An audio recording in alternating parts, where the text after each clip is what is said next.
If you are hearing this video before hearing part 1, you should go back to part 1. That was three important statement description. Thereafter, you should listen to this part 2, that is financial statement.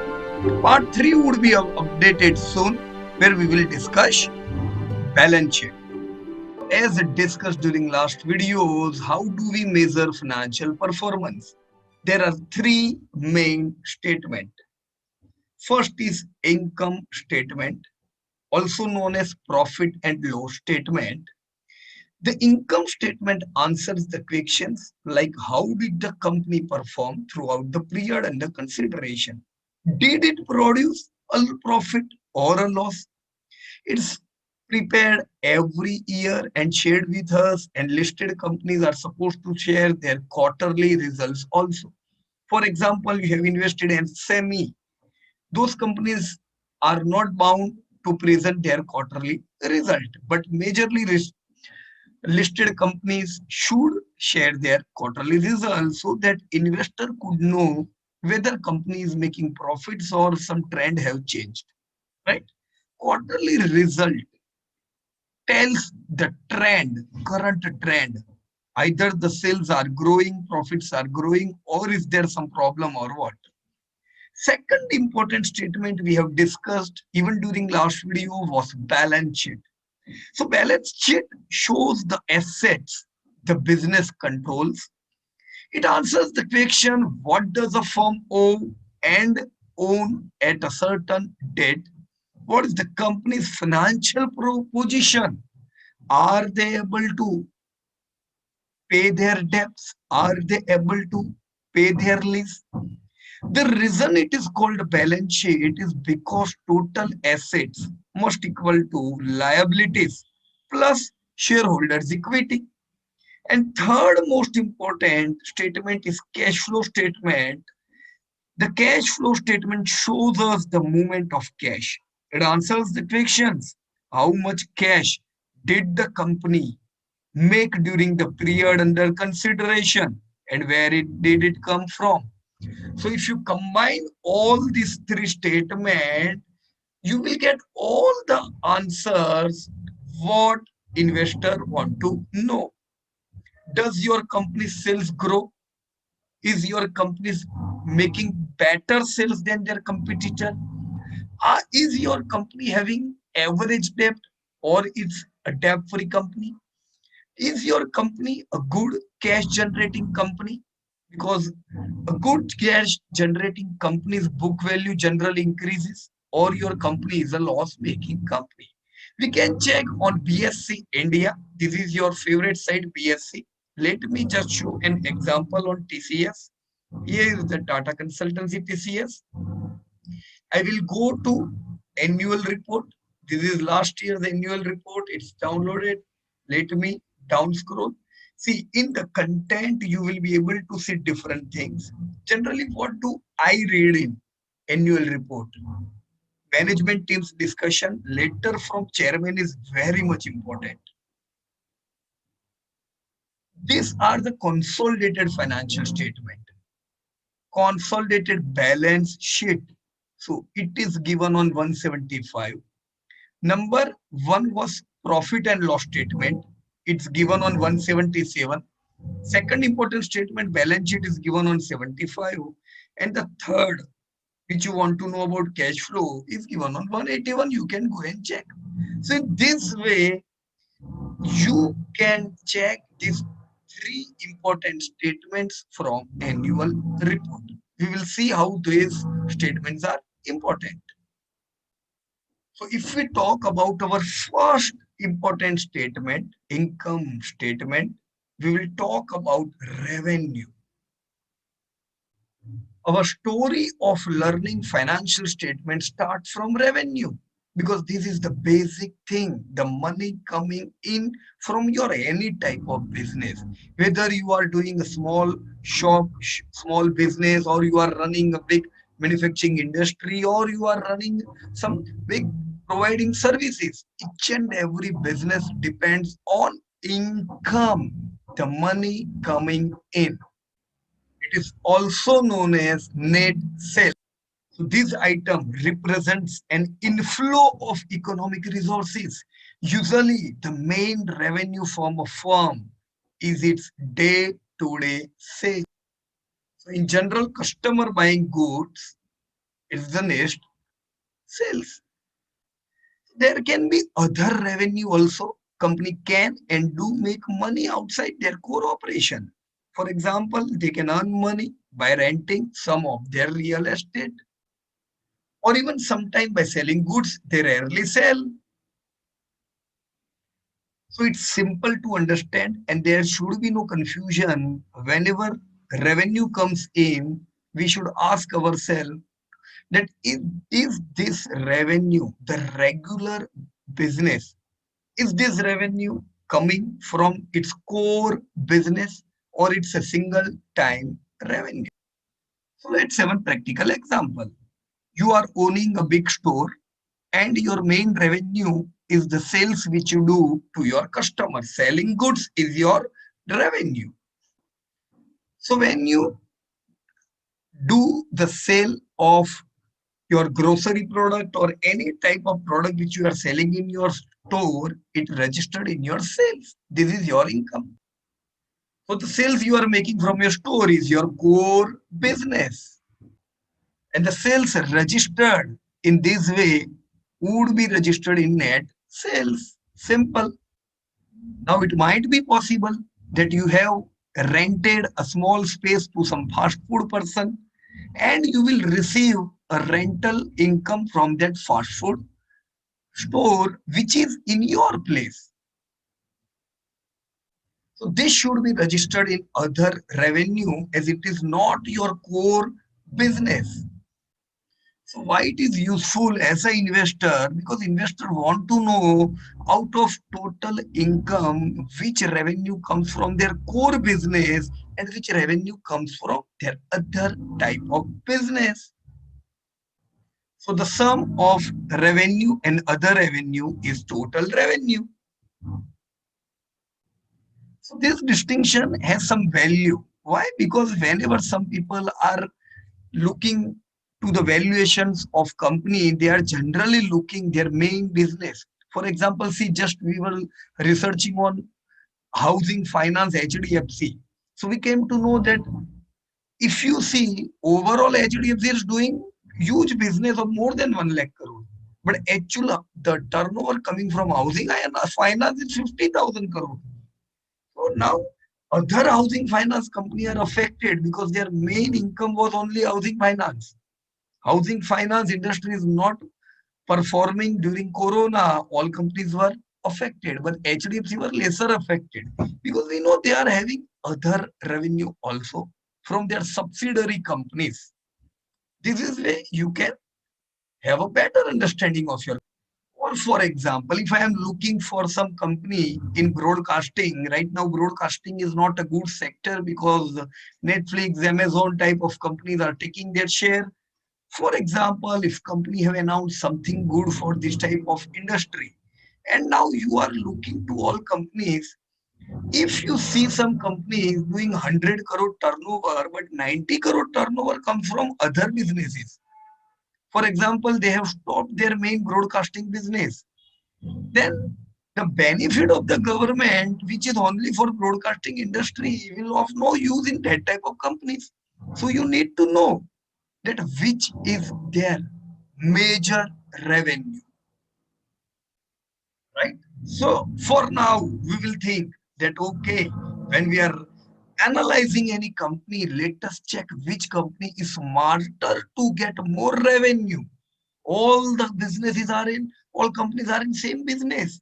The company doing more business, the company having a lion share in any industry are at least ahead than other companies. They know how to do business.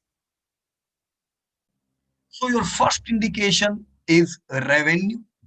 Now, when you know which companies are having good revenue, now let us check cost, because this is where good managing companies, good management play a very good vital game. They are able to take profits at their home because after all, we may be investor or we may be a Businessmen, we all want profits to take home. So let us check cost. After revenue comes cost. So any company which is producing revenue have cost. That is cost of goods sold. Cost of goods sold are expenses necessary to produce the goods the firm.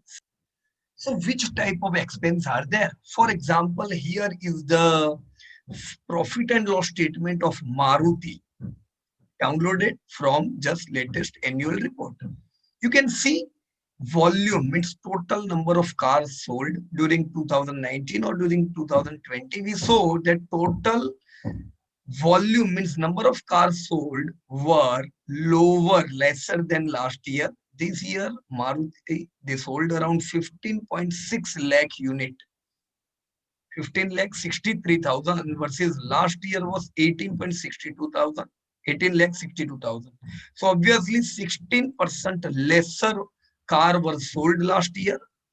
Hence, turnover, that is gross sales of product, you can see this is their revenue. You can see it was, this is in millions, so we can say it was around 72,000 crore. Here you can see spare parts, right? From revenue from vehicle was actually 63,000 crore. They got some 8,500 crore revenue from spare parts. Net sales, total of both of this. Other operating revenue was also part, like around 4,000 crore and 3,000 crore. So total revenue was around 80,000 crore. Now, this was their revenue, but be prepared, all revenues doesn't go to their pocket. What are the costs? Here you can see consumption of raw material and components. See, in manufacturing companies, this is the high cost. You can see that majority of the money coming in goes out in raw material. So out of 80,000 crore, 53,000 crore goes out in raw material. If prices of raw material will increase, it could affect their profit. It's understandable. Employee benefit is the other type of expense which is around 3,400 crore. Even finance is there, which is around 130 crore in the case of Maruti. So it will not hurt more in the case of Maruti if interest cost will rise. Why? Because they are almost very less debt company. But if we see to some other company like Ashok Leyland who are having very high debt, then what will happen? If interest rate will move up, then their profit margin will come down. Why? Because finance cost will affect, money will go out from their revenue. Then D&A, depreciation and amortization comes there. There are some other expenses and this is their total expense. So just think about it, out of the total revenue of 79,000 crore, their cost is around 72,000 crore. Still, it's not the end of the story. Still, we have to pay the tax because, yes, Maruti is doing business in India and India wants money.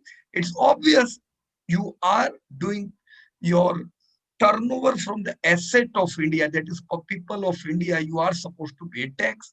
So there they pay the tax, and this is the net profit which is going to come in the pocket of stakeholders.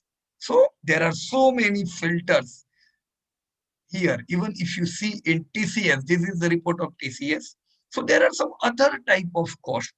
You can see their total income this year was 1.6 lakh crore, including other income. They were having some operating expenses of around 1.1 lakh crore, D&A of around 350, around 3,000 crore. These were their total expenses of around 1.2 lakh crore, right? I have to pay some tax of around 1,000, finance of around 1,000 crore. Here, finance means lease liability, right? So they are having some lease liabilities of around 1,000 crore, which they have to pay every year, right? Now, after this, they are left with only 42,000 crore from the huge sales of 1,60,000 crore. Still, yeah, they have to pay to country 10,000, around 10,000 crore. So what is left over is 32,000 crore. This is the profit which is going to come in our, that is stakeholders pocket. Now, if your management is not smart to manage this whole expenses, you will not get anything. Nothing would be left over. So we need smarter management who are able to convert these sales more to profits. So in any business, cost of goods sold are important. The example which we just took about your store, all money coming in your pocket is not your money, because you have to purchase goods, right? You have those costs, you have to purchase goods, you have to pay the light bill, you have to pay to different vendors, you have to pay the tax, and thereafter the money left over will be going to your pocket. Yeah, you have to pay the salaries. So if you understand the expense, you will know better what will happen to profit this year. For example, just recently we saw a huge spike in crude price. So where it will affect, you will have to calculate it, right? Which companies are dependent on high freight cost? Yeah, you will have to see that their profits are going to come down. Now, if management will not able to properly tackle this type of situation, they would be making losses. Good management can tackle it. This is what experience comes. So there are even certain terms like profit before tax. People want to know what are your profit before tax, right? People want to know. See, so that is the reason they have given. Here is Maruti. People want to know what is the profit before tax and profit after tax, right? See, it's good if you know, but it's not compulsory. After all, the main money which is going to go in your pocket is profit after tax. If you have the answer of profit after tax, PAT, that's the most important thing. So you can know from here also. Let's see how your things go on. Here, if you look to your type of data, you will find that there is profit before depreciation and tax. So in this case, depreciation is not considered. This is profit before tax. This is net profit, or somewhere would be written profit after tax. And the net profit margin is calculated from net profit. That's most important. So revenue is called as top line. Why? Because first comes revenue, and after paying every cost to each and every person, this is your bottom line. So you might hear in some presentations that this is the top line, this is the bottom line, this is the main funda before this. Top line is revenue, bottom line is profit. So simple. Yeah, okay, and let me just tell you that in some multinational companies, you will even see they will write net income. So income, this is your total income. But they also write down net income in place of net profit when you search some Amazon or Apple type of companies. So now let me ask you a question. What is the equity of Maruti? This is the equity of Maruti. 151 crore is the stakeholders' money invested in Maruti. Out of this 151 crore, they are able to do around 76,000 crore revenue. This is their interest they pay, and 5650 crore is their profit. But this profit is their stakeholders' profit, right? What is my part of profit? So my part of profit is EPS, earning per share. If I own one share of Maruti, my profit this year is 187. For example, if company declare 50% dividend out of profit, then I will receive around 95 rupees, 90 rupees in dividend. It's as simple as that, right? So if you will look to financial statement in a simple way, everything is simple. Do not make it complicated. Thank you. In next video, we will learn some about balance sheet.